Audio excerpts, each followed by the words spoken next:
খোকন বাবা, খোকন বাবা, এবার ওঠ। সকাল গড়িয়ে যে বেলা হতে চললো। আজ কি মাঠে যাবি না নাকি? কি গো মা, এত ডাকাডাকি করছো কেন? ডাকাডাকি করবো না মানে? বাইরে দেখেছিস সকাল কখন হয়েছে? আবার আজ সকাল থেকে বৃষ্টি পড়ছে। মাঠে গিয়ে দেখ আমাদের চাষ করা তিলগুলোর কি অবস্থা। সেই রাতে ঘুমিয়েছি কখন যে রাত পুড়িয়ে সকাল হয়ে গেল বুঝতেই পারলাম না। ঠিক আছে ঠিক আছে, সেই সব কথা পরে হবে। তুই এখন খেতে বস। আমি তোর জন্য খাবার নিয়ে এসেছি। তারপর খেয়ে মাঠের দিকে যাবি।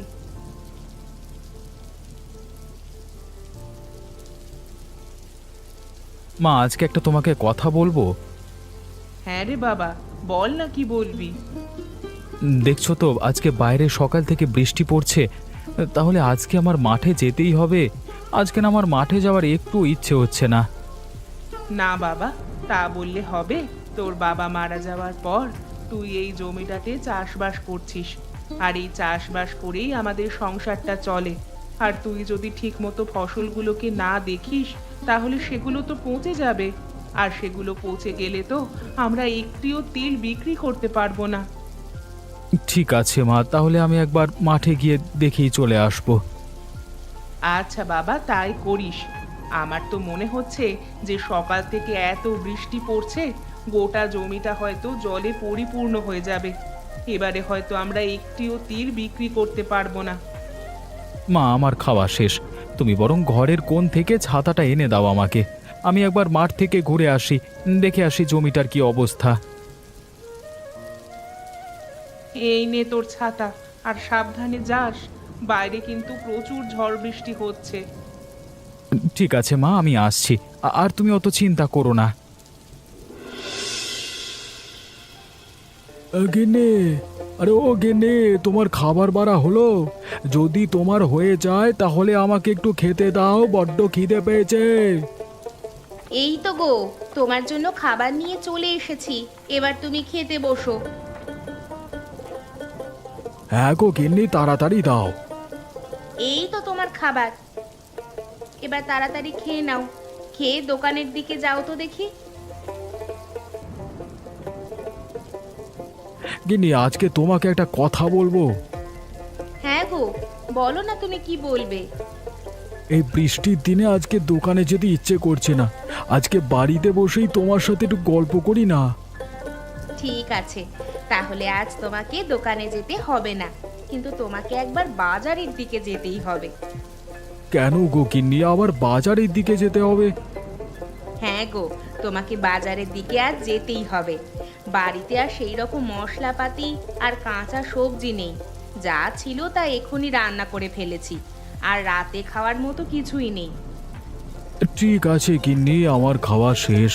তুমি ঘরের কোণ থেকে বাজারের ব্যাগ আর ছাতাটা দিয়ে যাও।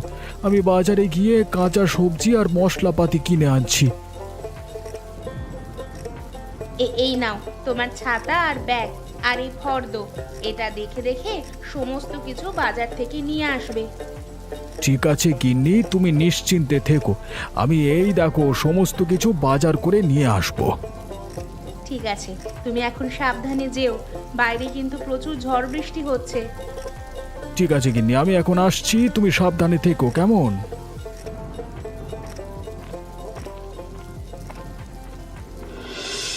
হায় গো হায়, এবার আমাদের কি হবে?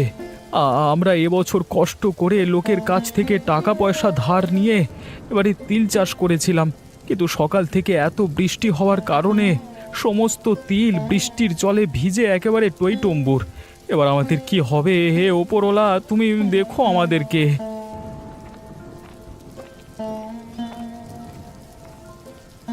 আরে খোকন, কি হলো রে? তুই এমন ভাবে হা হুতাশ করছিস কেন? দেখো না দীপকদা, আজকে সকাল থেকে বৃষ্টি হওয়ার কারণে আমাদের চাষ করা সমস্ত তিল কেমন যেন জলে ডুবে গেছে। তাই তো, এ তো অনেক টাকা ক্ষতি হয়ে গেছে রে। হ্যাঁ গো দীপকদা, আমাদের অনেক টাকাই ক্ষতি হয়েছে। একে তো আমরা লোকের কাছ থেকে ধার নিয়েছি, তার উপর চাষ করেছি, অপরদিকে সমস্ত ফসল নষ্ট হয়ে গেল। এবার আমরা কি করে লোকের পয়সা শোধ করব? দেখ খোকন, কেঁদে আর লাভ নেই, যা হবার হয়ে গেছে। তুই তো আর কিছু করতে পারবি না। সরকার যদি আগে থেকে সতর্ক বার্তা দিয়ে দিত তাহলে আর এমন অবস্থা হতো না। তাহলে এখন কি করব দীপকদা, তুমি কিছু বলে দাও। খোকন, তুই এখন বাড়ি যা, গিয়ে তুই তোর মাকে সমস্ত কিছু খুলে বল। তোর মা কি বলে দেখ, তারপর তুই সিদ্ধান্ত নিবি যে তুই কি করবি। ঠিক আছে দীপকদা, তাহলে আমি বাড়িতে যাচ্ছি। হ্যাঁ রে খোকন, তুই বাড়ি যা। এই বৃষ্টির মধ্যে ভিজে নিজের শরীর খারাপ করিস না। আর আমিও বাড়ির দিকে যাই।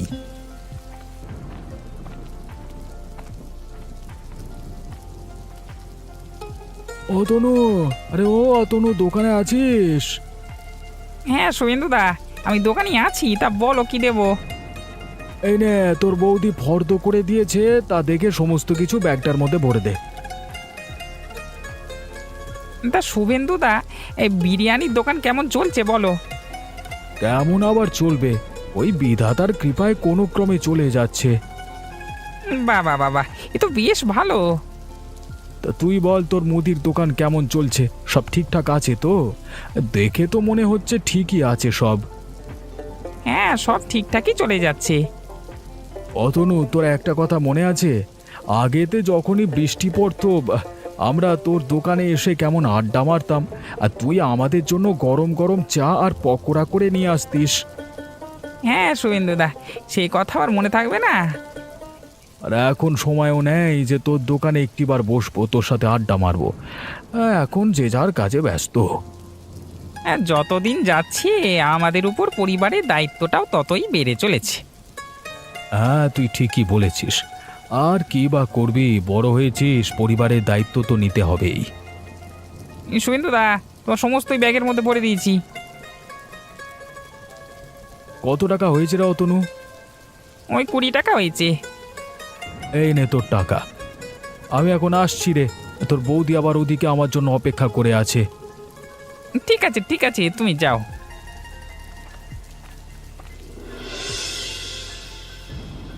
মা, ও মা, আমাদের সর্বনাশ হয়ে গেছে। হয়তো এবার সব শেষ হয়ে যাবে। এবার আমরা কি খাবো, কি পরবো, আমি কিচ্ছু বুঝতে পারছি না। কি হলো রে খোকন, তুই এই রকম ভাবে কাঁদছিস কেন? আর তোকে ছাতা দিয়েছিলাম তো, তাও তুই কি করে ভিজে গেলি? কি হয়েছে আমাকে খুলে বল তো সব। জানো মা, আজকে সকালে খাওয়া দাওয়া করে মাঠে যাওয়ার পর দেখি আমাদের সমস্ত তিল জলে টইটম্বুর হয়ে আছে। আমাদের সব তিল নষ্ট হয়ে গেল। এবার আমরা লোকেদের কাছ থেকে ধার করে টাকা কিভাবে পরিশোধ করব বলো তো? সে কি, সব তিল জলে ডুবে গেছে? হ্যাঁ গো মা, সব তিল জলে ডুবে গেছে। হায় গো হায়, এবার আমাদের কি হবে? আমরা কি খাবো, কি পরবো? আমরা তো কারোর কোনো ক্ষতি করিনি, তাহলে তুমি কেন আমাদেরকে এইরকম শাস্তি দিচ্ছ?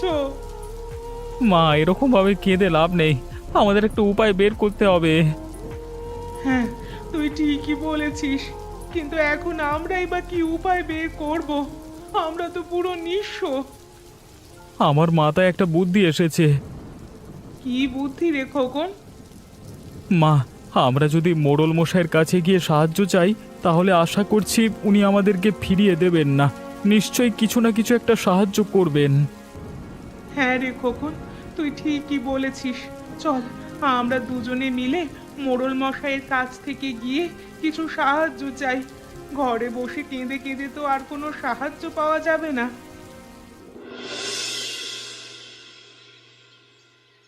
মোড়ল মশাই, মোড়ল মশাই বাড়িতে আছেন? আপনার সাথে কথা ছিল। আরে খোকন যে, তা বলো আমাদের বাড়িতে সময় কি মনে করে? মোড়ল মশাই, আমাদের সব শেষ হয়ে গেল গো। এবার আমরা কি খাবো, কি পরবো, আমরা কিচ্ছু জানি না। আরে খোকন, কি হয়েছে বলো তো? তোমার মা এরকম ভাবে কান্নাকাটি করছে কেন? কিছু হয়েছে কি? আমাদের সব শেষ হয়ে গেছে বাবু। আরে কি হয়েছে সেটা তো ভালো করে বলো, এভাবে কাঁদলে তো আমি কোনো উপায় বের করতে পারবো না। তা কি হয়েছে খুলে বলো।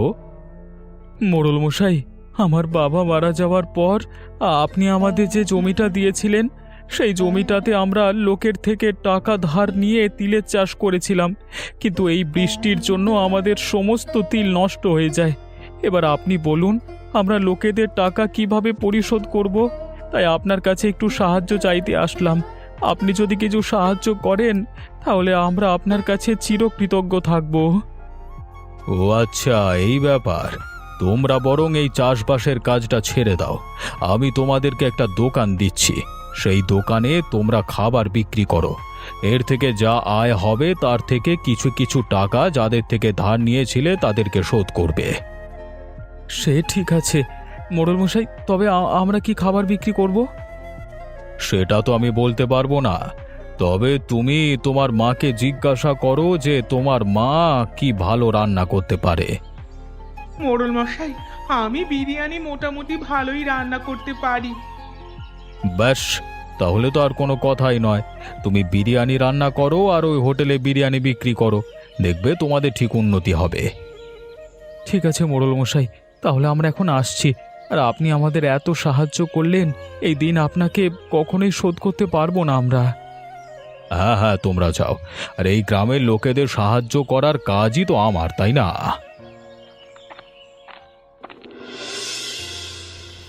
আসুন আসুন, আমার দোকানে আসুন। এই বৃষ্টির দিনে গরম গরম সুস্বাদু বিরিয়ানি খেয়ে যান। আসুন আসুন। আরে খোকন, তুই তো চাষবাস করতিস, তাহলে আবার এই বিরিয়ানির দোকান খুলেছিস কেন? আমি তো বেশ বিরিয়ানি বিক্রি করতাম, তুই আবার আমার সামনে কাঁটা হয়ে দাঁড়ালি কেন? দেখো শুভেন্দুদা, আমার চাষবাস করে সেরকম লাভ হচ্ছে না, তাই আমি মোড়ল মশাইয়ের কাছ থেকে সাহায্য চাইতে গেছিলাম। উনি বলেছেন যে এই বিরিয়ানির দোকান খুলতে, তাই বিরিয়ানির দোকান খুলেছি। সে তুই যাই করিস, আমি গত 3 বছর ধরে এই গ্রামে বিরিয়ানি বিক্রি করছি। লোকেরা আমার হাতের বিরিয়ানি খেয়ে অভ্যস্ত। তোদের এই নতুন দোকানের বিরিয়ানি কতজন খায় আমিও দেখব। আরে শুভেন্দু, তুই যা তো যা, তোর দোকানে যা। আমাদের ধান্দা করার সময় বিরক্ত করতে আসিস না তো। আরে কাকিমা, তোমার বয়স হয়েছে, তুমি কোথায় বাড়িতে বসে বিশ্রাম নেবে তা নয়, তোমার ছেলে কিনা দোকানে এনে তোমাকে বসিয়ে দিল। আমি আমার নিজস্ব ইচ্ছায় দোকানে এসেছি, আর আমাদের ব্যাপারে তোকে কে অত নাক গলাতে বলেছে বলতো শুভেন্দু? তুই তোর কাজ কর, আমরা আমাদের কাজ করি। হ্যাঁ হ্যাঁ, করো করো, তুমি তোমাদের কাজ করো, আমি আমার দোকানে চললাম। হ্যাঁ।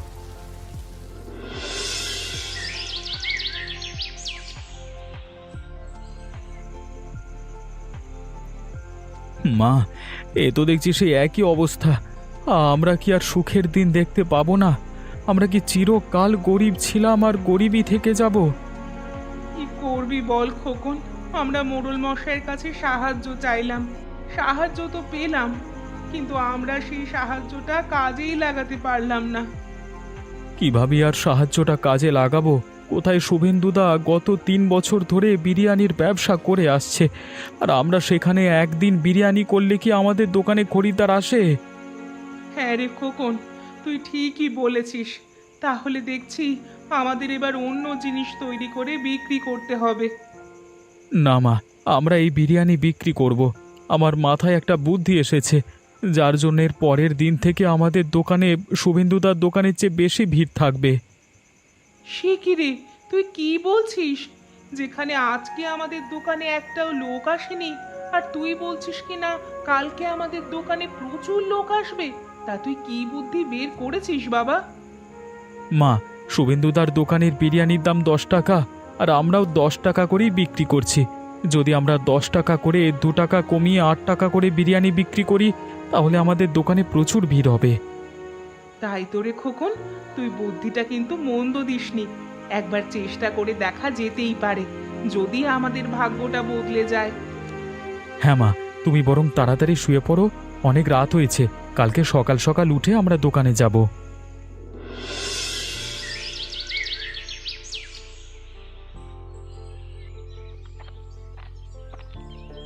মা মা মা, তোমার বিরিয়ানি রান্না হলো? বেলা গড়িয়ে যে দুপুর হতে চললো। হ্যাঁ রে খোকন, আমার রান্না করা হয়ে গেছে, তুই এবার খরিদ্দারকে ডাক। আসুন আসুন, আমার দোকানে আসুন।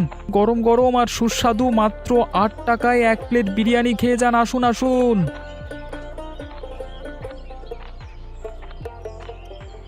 আরে খোকন, আমি এ কি শুনছি? আমি যা শুনছি সেটা কি সত্যি? তুই 8 টাকা করে 1 প্লেট বিরিয়ানি দিচ্ছিস? হ্যাঁ গো দীপকদা, আমি 8 টাকা করেই 1 প্লেট বিরিয়ানি দিচ্ছি। তা ওদিকে শুভেন্দু তো 1 প্লেট বিরিয়ানির দাম 10 টাকা করে দিচ্ছে, তুই 8 টাকা করে দিচ্ছিস, তাতে তো লাভটা কোথায় থাকছে? ও আমার ঠিক পুষিয়ে যাচ্ছে। তা বলো, তোমাকে ক প্লেট বিরিয়ানি দেব? আমাকে 2 প্লেট বিরিয়ানি দে খোকন, বাড়ির জন্য নিয়ে যাব। এই নাও তোমার 2 প্লেট বিরিয়ানি। তা কত টাকা হয়েছে খোকন? তোমার ওই 2 প্লেট বিরিয়ানির দাম 16 টাকা। এই নে তোর টাকা। আমি এখন আসছি, আবার বাড়ির দিকে যেতে হবে তো। ঠিক আছে দীপকদা, তুমি বাড়ির দিকে যাও, আবার আসবে কিন্তু আমার দোকানে। হ্যাঁ হ্যাঁ খোকন, আমি নিশ্চয়ই আসবো।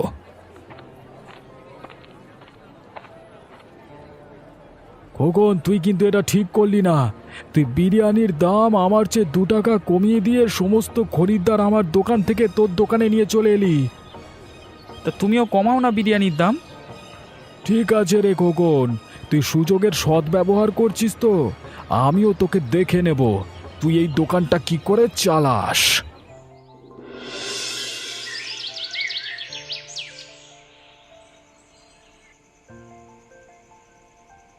আমি ওকে ছাড়বো না। আমি আজকে একটা হেস্তনেস্ত করেই ছাড়বো। কি হয়েছে গো? তোমার তোমার এত মাথা গরম হয়ে যাচ্ছে কেন? কিছু হয়েছে নাকি? কি হয়েছে মানে? আজকে খোকন ওর সীমা পার করে গেছে। কেন গো? খোকন আবার তোমার কি করলো? কি করেছে জানো খোকন? রোজকার মতো আমি আজকে দোকানে গেছিলাম, গিয়ে আমি যেমন বিরিয়ানি বিক্রি করি তেমনই করছিলাম। সেই সময় খোকন চিৎকার করে বলে যে আমার দোকানে মাত্র 8 টাকার বিরিয়ানি পাওয়া যাচ্ছে। তা শুনে আমার দোকানে দাঁড়িয়ে থাকা প্রত্যেকটা খরিদ্দার তার দোকানে চলে যায়। সে কি গো? এ তো তোমার সঙ্গে প্রচুর খারাপ হয়েছে। তাহলে আর তোমাকে বলছি কি, আমি আজকে রাতে কিছু না কিছু একটা করেই ছাড়বো। তা কি করবে সেটা কি ভেবেছো? হ্যাঁ ভেবেছি, আমি আজ রাতে ওর দোকানে গিয়ে পুরো দোকানটা আগুন লাগিয়ে দেব। তাহলে দেখব এর পরের দিন থেকে কিভাবে ও বিরিয়ানি বিক্রি করে। হ্যাঁ, তুমি তাই করো। ওর একটা শিক্ষা হওয়া উচিত। তবে তুমি যেইটা করবে সেটা কিন্তু ভেবে চিন্তে করবে। ঠিক আছে গিন্নি, আমি চললাম।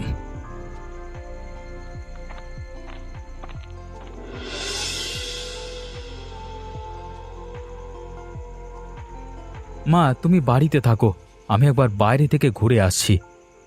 কেন রে? এই বৃষ্টির মধ্যে তুই তো এইমাত্র বাড়ি ফিরলি, আবার কোথায় যাবার কথা ভাবছিস?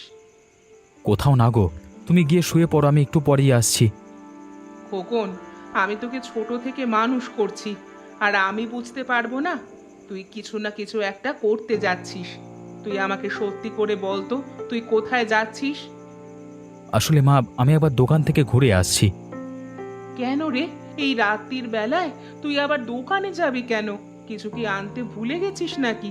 থাক না, সেটা কাল পরের দিন সকালে গিয়েই আনবি। না গো মা, আমি কিছু ফেলে আসিনি। তাহলে তুই দোকানে যাবি বলছিস কেন? আসলে আমার কেন জানি না শুভেন্দুদার উপরে সন্দেহ হচ্ছে। কেন রে, তোর শুভেন্দুর ওপর অত কেন সন্দেহ হচ্ছে? তুমি আজকে দেখলে না, আমরা যখন ওর দোকান থেকে প্রত্যেকটা খরিদ্দার ডেকে নিয়ে চলে এলাম, তখন ওর চোখে আমাদের প্রতি কিরকম রাগ জন্মেছিল। আমার দৃঢ় বিশ্বাস ও আজকে রাতে আমার দোকানে এসে কিছু না কিছু একটা ক্ষতি করবেই, আর সেইটা হাতে নাতে ধরবার জন্যই আমি আবার দোকানের দিকে যাব বলছি।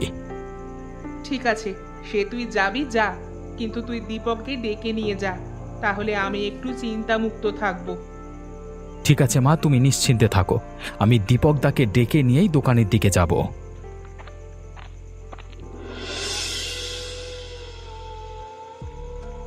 আরে খোকন, তুই আমাকে বললি যে শুভেন্দু তোর ক্ষতি করতে চাইছে, তো কইস তাকে তো দেখতে পাচ্ছি না। তুই ঠিক জানিস তো যে ও তোর দোকানে আজকে আসবে? হ্যাঁ গো দীপকদা, আমার দৃঢ় বিশ্বাস শুভেন্দুদা আসবেই আজকে, আর এসে আমার দোকানের কিছু না কিছু ক্ষতি করবে, আর সেটা আমি কিছুতেই করতে দেব না। ওকে আজকে হাতে নাতে ধরবো। এই খোকন, দূরে একটা ওই দেখ হাতে মশাল নিয়ে কি আসছে না? ওই তো, ওটাই শুভেন্দুদা। দেখলে দীপকদা, আমি তোমাকে বললাম না আজকে শুভেন্দুদা আমার দোকানে এসে কিছু না কিছু ক্ষতি করবেই। ওকে আসতে দাও, ওকে আজকে লাঠি দিয়ে বেধড়ক মারবো। কখন তুই নিজেকে বড্ড চালাক মনে করিস না? এই দোকানটা আমি আজকে আগুন লাগিয়ে চালিয়ে দেব, তখন দেখব তুই কি করে বিরিয়ানি বিক্রি করিস। দীপক দা, ধরো ধরো, শুভেন্দু দাকে ধরো। আরে কে কে কে কে কে? কি গো শুভেন্দু দা, আমাকে চিনতে পারছো না? তোকে কেন চিনতে পারবো না? তা তুমি আমার দোকানে এই রাত্রিবেলায় এসে আমার দোকানটা আগুন জ্বালিয়ে পুড়িয়ে দিতে এসেছো। আজকে তোমাকে হাতে নাতে ধরেছি। মার বেড়ে মার। দাঁড়াও দাঁড়াও দীপক দা, আর মারতে হবে না। কালকে শুভেন্দুদাকে মোড়ল মশাইয়ের বাড়িতে নিয়ে যাব, মোড়ল মশাই এর বিচার করবেন।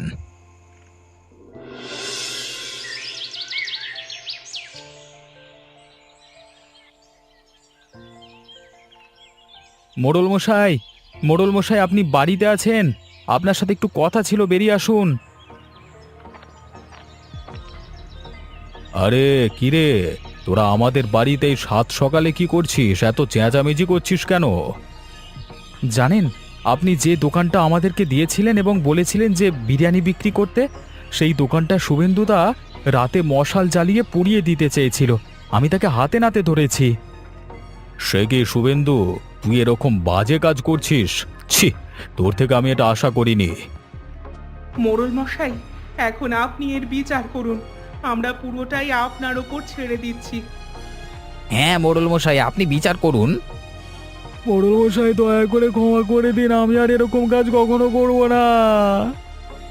হ্যাঁ মোড়ল মশাই, আপনি আমার স্বামীকে ক্ষমা করে দিন। না শুভেন্দু, তুই যা কাজ করেছিস এর কোনো ক্ষমা হয় না। আমি তোকে শাস্তি দিলাম, তুই এই গ্রাম ছেড়ে চিরকালের জন্য চলে যাবি। এই গ্রামে তোর ঠাঁই নেই, এটাই আমার শেষ কথা। চলে যা আমার দু চোখের সামনে থেকে, যা। সত্যি মোড়ল মশাই, আপনি না থাকলে আমাদের যে কি হতো আমরাই জানি। তা তোরা এখন বাড়ি যা, আর মন দিয়ে বিরিয়ানির ব্যবসা কর। আমার এই শখের গ্রামে দুষ্ট মানুষ স্থান পাবে না।